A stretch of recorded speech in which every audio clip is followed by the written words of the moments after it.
আলাইকুম। আজকে আপনাদেরকে দেখাবো পাঙ্গাস মাছের রেসিপি। অনেকেই আছে পাঙ্গাস মাছ খেতে পারেন না, এভাবে করে খেয়ে দেখ।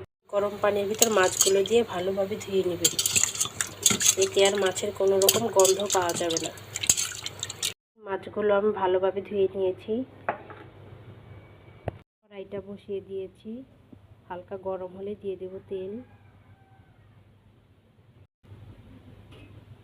তেল দেওয়ার পর দিয়ে দেব পেঁয়াজ কুচি, কাঁচা লঙ্কা গোটা।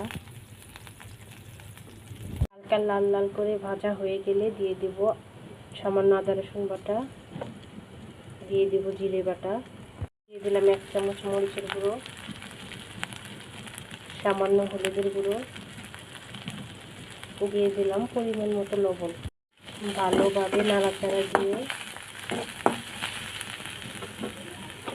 দিয়ে দেব সামান্য পরিমাণ পানি। অল্প কিছুক্ষণ কষানো হয়ে গেলে এর ভিতরে দিয়ে দিব মাছগুলো দিয়ে ঢাকনা দিয়ে দিব। ঢাকনাটা সরিয়ে দেখব, এখন অনেকটাই কষানো হয়ে গেছে।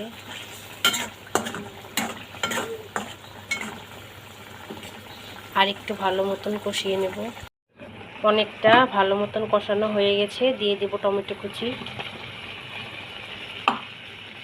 ভালো মতো নাড়াচাড়া দিয়ে আবার কিছুক্ষণের জন্য ঢাকনা দিয়ে দেব।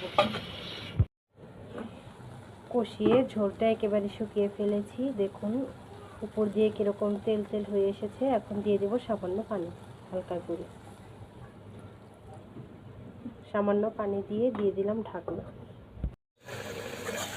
দেখুন হয়েই গেছে, এখন নামিয়ে ফেলবো।